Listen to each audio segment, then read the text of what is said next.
Hello नमस्कार दोस्तों, हम पढ़ रहे हैं सीटेट 2025 के लिए और हमारी जो थ्योरीज़ हम पढ़ रहे हैं इंटेलिजेंस की, उसमें आज हम पढ़ने वाले हैं स्टोनबर्ग की थ्योरी। इससे प्रीवियसली भी हमने अलग अलग जो थ्योरीज़ हैं इंटेलिजेंस की वो पढ़ी हुई हैं।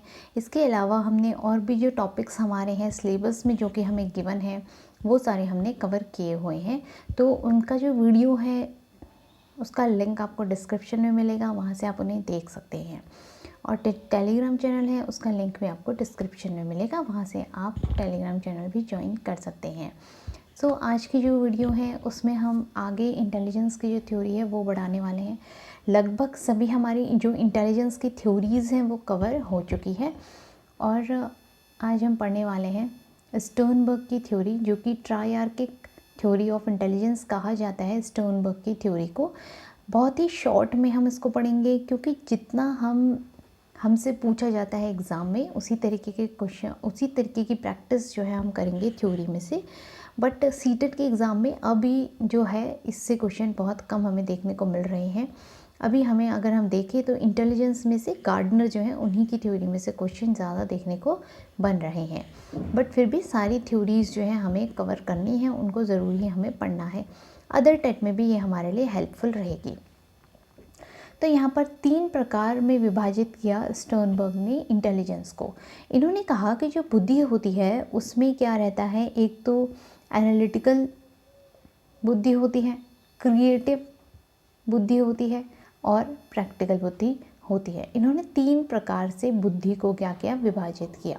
3 प्रकार दिए बुद्धि के। तो यहाँ पर इन्होंने कहा जो हमारा एनालिटिकल है, इससे हम याद कर सकते हैं ए, सी और पी से। वीडियो के एंड में हम शॉर्टकट ट्रिक भी देखेंगे कि किस तरीके से हमें इन्हें शॉर्टकट से याद करना है।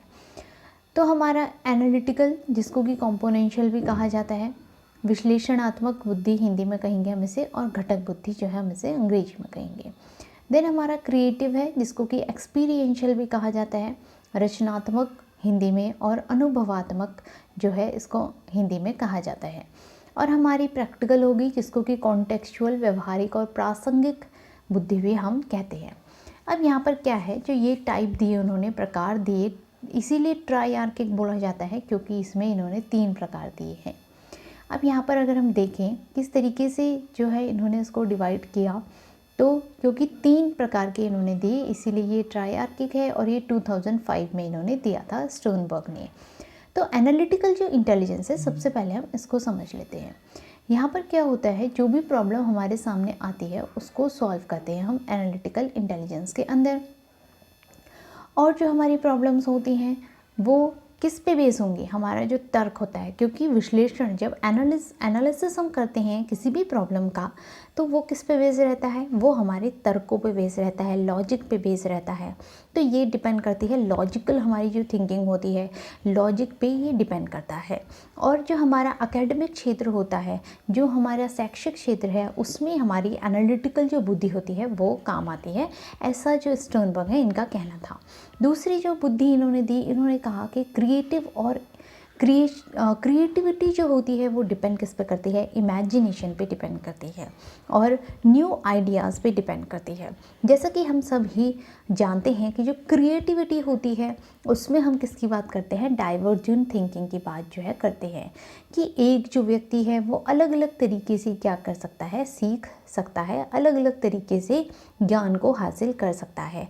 तो जब एक प्रॉब्लम हमारे सामने आती है और उसके जो सोल्यूशन हैं वो हम अलग अलग निकालते हैं, कई सारे सोल्यूशन जब हम देते हैं, तो तब उस व्यक्ति में कैसी इंटेलिजेंस काम करती है, क्रिएटिव इंटेलिजेंस जो है वो काम करती है। इसमें क्या होता है, जो भी परिस्थिति हमारे सामने आएगी वो कैसी होगी, नई परिस्थिति होगी, और उसको सॉल्व करने के लिए हम कोई नया ही तरीका निकालेंगे, तभी हमारी क्या होती है, वो क्रिएटिव इंटेलिजेंस जो है वो होती है। इसका जो बेस होता है वो क्या रहता है, एब्स्ट्रैक्ट थिंकिंग, और जो इमेजिनेशन है वो इसका बेस रहता है।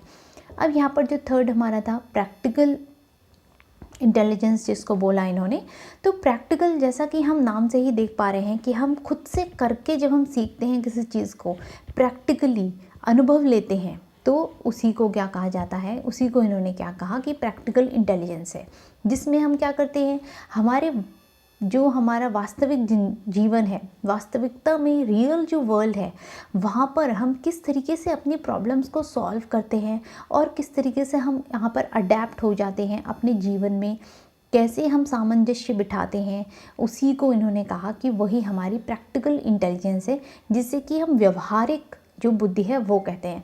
हमने कई बार देखा है कि हम अगर कई लोग ऐसे भी होते हैं जिनको नॉलेज जो है वो बहुत सारी होती है, लेकिन उनके अंदर क्या रहता है, जो व्यवहारिक ज्ञान होता है वो बहुत कम होता है। तो जो व्यवहारिक ज्ञान है, जो प्रैक्टिकल नॉलेज है, वो हमें कैसे आएगा, हमारे एक्सपीरियंस से ही आ पाएगा। बिना एक्सपीरियंस के हम जो है व्यवहारिक ज्ञान नहीं ले सकते। तो एक्सपीरियंस लेंगे तभी हम हमारा जो रियल वर्ल्ड है, वास्तविक जीवन है, उसमें हम अपना जो इन्वायरमेंट है उसके साथ क्या बिठा पाएंगे, जो सामंजस्य है उसको हम बिठा पाएंगे। तो ये 3 तरीके की जो बुद्धि है इन्होंने दी। अब इसमें क्वेश्चन हमें ऐसे बन जाते हैं कि हमें पूछ लिया जाएगा, प्रीवियसली जो आए हुए क्वेश्चंस हैं उनमें ऐसा पूछा गया है, जैसे कि हमें पूछ लेंगे कि इनमें से कौन सी जो बुद्धि है वो स्टर्नबर्ग ने दी अपनी ट्रायआर्किक थ्योरी में, या एलिमिनेट करने को भी आ जाता है कि इनमें से कौन सी जो बुद्धि है वो उन्होंने नहीं दी।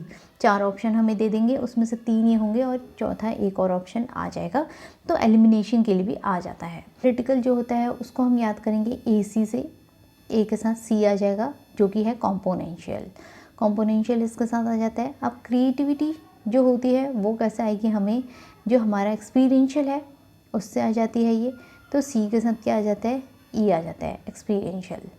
फिर हमारा हो जाता है प्रैक्टिकल के साथ क्या आ जाता है, कॉन्टेक्चुअल, तो प्रैक्टिकल के साथ आ जाता है हमारा C, PC। तो हमें याद रखना है AC, CE और PC। इस तरीके से भी क्वेश्चन पूछ लिया जाता है। जो हमारा एनालिटिकल बुद्धि है उसको और क्या कहा जाता है, इस तरीके से प्रीवियसली जो है एग्ज़ाम में क्वेश्चन जो है वो बने हुए हैं। तो ये हमारा था, हमें इसको कैसे लर्न करना है, पहले तो सीक्वेंस लर्न करना है ACP से, फिर उसके बाद हम इसे याद करेंगे AC, CE और PC से। तो इस तरीके से हम जो तीनों हमारी बुद्धि हैं, 3 जो प्रकार इन्होंने दिए थे बुद्धि के, उसको हम लर्न कर सकते हैं। बहुत ज़्यादा कुछ इसमें से नहीं आता है, इसी तरीके के क्वेश्चन जो है एग्ज़ाम में पूछे जाते हैं स्टर्नबर्ग की जो थ्योरी है उससे इंटेलिजेंस की। ये हमारी शॉर्ट वीडियो थी स्टर्नबर्ग के बारे में। और भी जो टॉपिक्स हमारे इम्पॉर्टेंट हैं, जो हमें सिलेबस में गिवन है, पहले हमें सिलेबस कवर करना है, देन जो एक्स्ट्रा टॉपिक्स जो भी हमारे PYQs में आए हुए हैं उनको हम कवर करेंगे। ये हमारा स्टर्नबर्ग की थ्योरी थी। अगर आपको वीडियो हेल्पफुल लगे तो लाइक ज़रूर कीजिएगा, और चैनल सब्सक्राइब नहीं किया तो सब्सक्राइब भी कर लीजिए, और अपने फ्रेंड्स के साथ शेयर ज़रूर कीजिएगा। Thank you for watching.